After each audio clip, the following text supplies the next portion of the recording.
Hello friends, if there were two things that I would have liked to do from the beginning 8 years ago when I started gardening, it would have to be these two. One is a pressurized spraying can and the second is liquid fertilizers.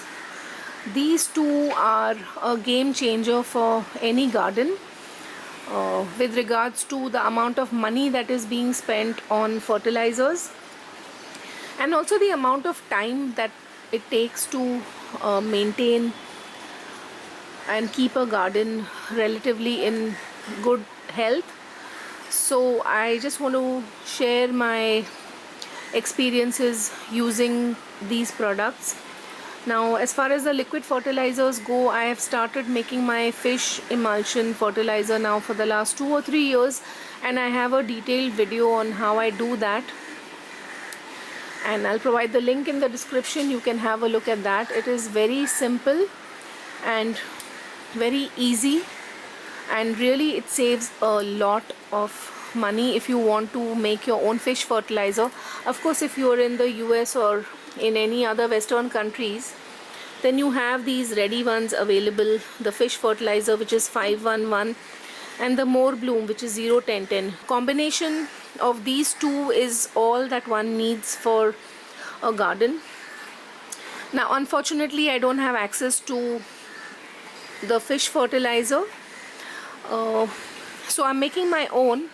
But more bloom, I have a bigger bottle which I was able to get on Amazon here in India around 3 years ago, a gallon.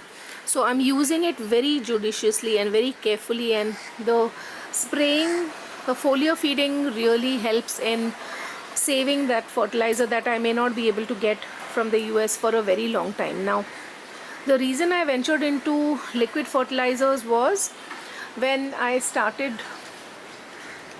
using these smaller containers for my chili plants. You can see the 3 fabric pots in the distance over there, and many other small pots. Now, you know, when you're using a small pot, you don't have space to fill up more manure or the solid fertilizers. So the only way to get the maximum out of a small pot is to go the liquid way, right? You just use the liquid fertilizer once in 10 days along with your watering, and you're sorted.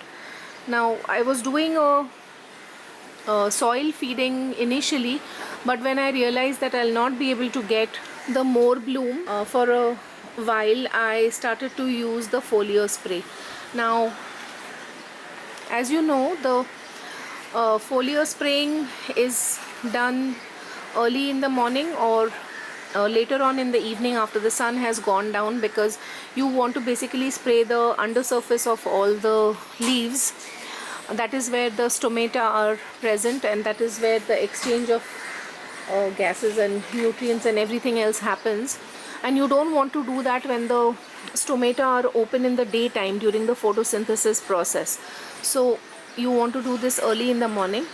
And you know, my garden is very difficult in the sense, once a plant grows and is growing outside the grill, I can't really reach it, whether it is for foliar feed or of nutrients or whether it is for the pest control. So I don't know why I did not get this pressurized spraying can years ago, although it has always been available in my regular garden center, and I'm sure it's available on Amazon too. This is 3 liters, and you fill up whatever nutrients you want to, and then you just make sure that all of these knobs are tight so that there is no air escaping. And when you're ready to spray, you just want to build up the pressure by doing this. And then this one has a really nice sprayer. This helps not only to reach the plants that are outside, it is just excellent to foliar spray under the leaves. You just have to turn this around and spray it. So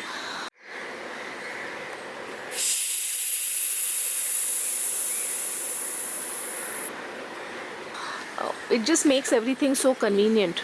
So this is the ease of use and of the spray, the pressurized spraying can and the liquid fertilizer. And then there are also these bottles which you can also pressurize again and use for spraying, but the convenience of this one is you can just turn the do the foliar spray under the leaves, which is what we want.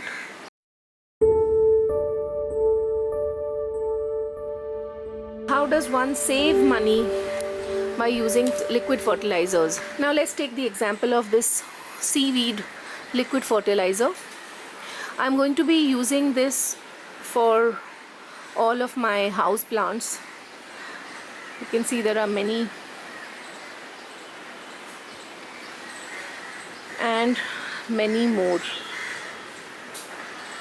Now, one word of caution when using any kind of foliar spray on house plants is, these are delicate plants and sometimes they are quite expensive. So before you do a foliar spray, it is best to do a test spray and maybe use half the dose, half the recommended dose. Usually it is 2 ml per liter of water. So you just test spray with 1 ml. If you want, you can also do a soil drenching, but here we are talking about how we are saving money using liquid fertilizers. So let's say the dose of this is 2 ml per liter. So if I wanted to do a foliar spray, I'll just put a liter of water and 2 ml of this seaweed liquid into this and spray my entire garden, probably all of these plants, and I would still have maybe some remaining. So for one session I will use just 2 ml. But if I did a soil drenching, so for every liter I would use up 2 ml of this, and then this bottle would get over pretty quick. One bottle will last me easily 2 years or maybe more. So this is the example of the seaweed. I'll provide the link of this product in the description. It's available on Amazon, and same goes for neem oil. This link also will be provided. Neem oil of course is used as a foliar spray only. It is not, I am not aware if it is used for soil drenching. Now let's take the example of fish fertilizer. Okay, the usual recommended dose is 5 ml per liter of water. Now our regular watering can is 5 liters, so I would need to put 25 ml of this into the watering can, and roughly I need around 2.5 liters per grow bag of mine. So that means for every 2 grow bags I would need 25 ml of this if I'm doing soil drenching.